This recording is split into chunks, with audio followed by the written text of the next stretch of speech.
Welcome back to the Bree sew along tutorial. This is part 4.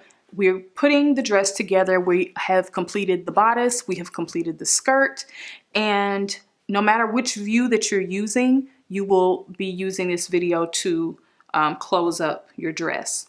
So grab your skirt, lay it out, right side up, grab your bodice, and you're going to lay that right side down. So the right sides are going to be facing, and then we're going to pin this together. And you're going to match your darts and notches to make sure everything lines up the way that it's supposed to line up.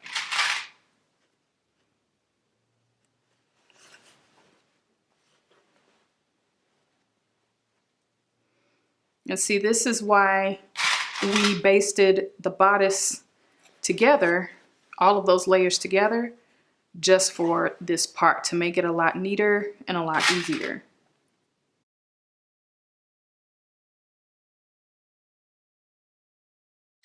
And now let's go to the sewing machine and we're going to sew this seam all the way across and give it a really good press. Can we take a minute to pause and look at how beautiful the insides of this dress is? I mean, seriously, you guys look at your dress, appreciate the beauty that's going on, take the time when you get to a step and something isn't quite right, pick it out then and fix it, okay? Because something as beautiful as a lined dress, no matter how you decide to close it up, is like, the beauty of it is the insides. It's the piece that nobody's gonna see but you, but that's really where the pride of your piece comes from. And I know it is for me. So you want your insides to look just as beautiful as the outside, okay? But anyway, I have sewn my bodice to my skirt. I have pressed these seam allowances open and then I press them up.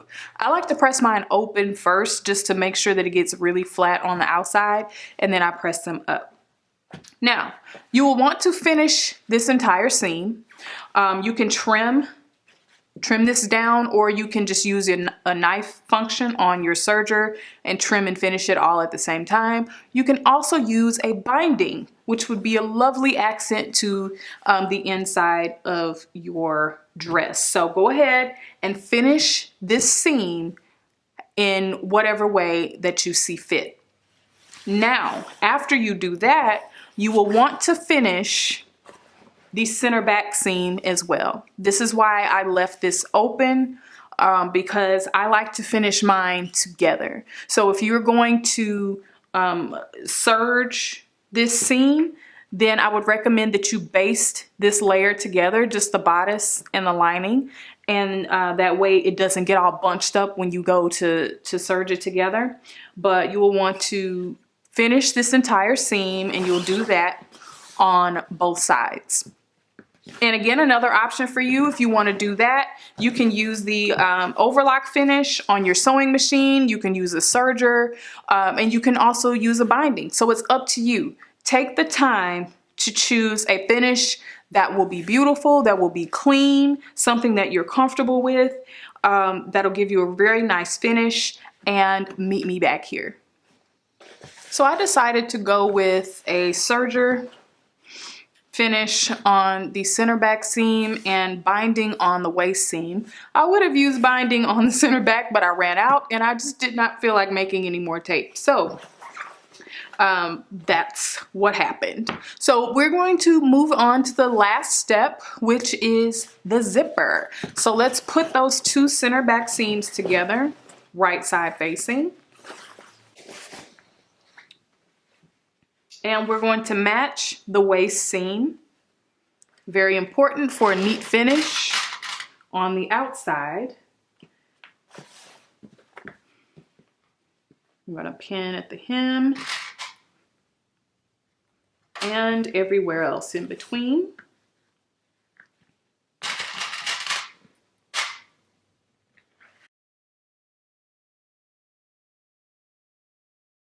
All right. So we are going to baste here down to our marking, and then we're going to back stitch and sew a regular length stitch all the way to the hem. Okay, so I've got my center back seam basted and then sewn regularly from here to the hem. And I have pressed my seam allowance open and I'm ready to add my zipper. So I've got my zipper ready. And if you are new to invisible zippers, I will link my invisible zipper tutorial. It goes into a lot of great detail. If you are new or not quite comfortable with the invisible zipper, then I suggest that you follow along with that tutorial. So opening up your zipper, right sides together, meaning your zipper is facing down. You will want to work on only one seam allowance, okay? So I flipped my dress to where I am only exposing one side of my seam allowance. Now I'm aligning my zipper tape with my zipper stop at the top, and I'm going to pin.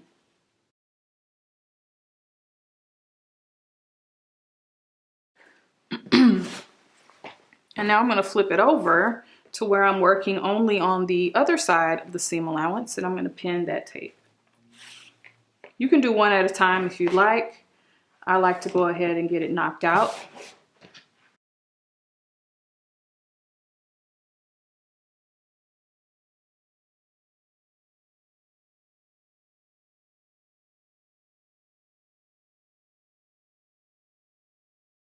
Okay. So now I'm going to go to my sewing machine using my invisible zipper foot, and I'm going to sew both sides of this zipper tape down. Okay, we have got our zipper in. We are almost at the finish line. So if you're anything like me and you like to place your zipper up top, your zipper stop up top so that you don't have to hand sew in another closure, then go ahead, just snip off that extra zipper tape at the top.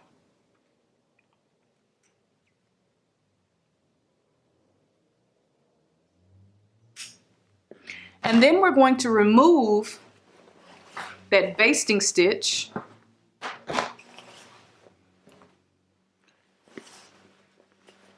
so that our zipper can actually unzip.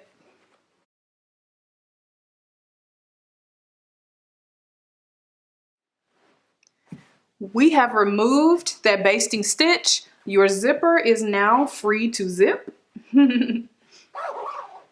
Make sure that it zips, doesn't get caught on any thread. Double check everything. Make sure you have snipped all of those threads, finished hems, and just make sure it looks nice and clean. Turn it right side out and give yourself a big pat on the back because you are done.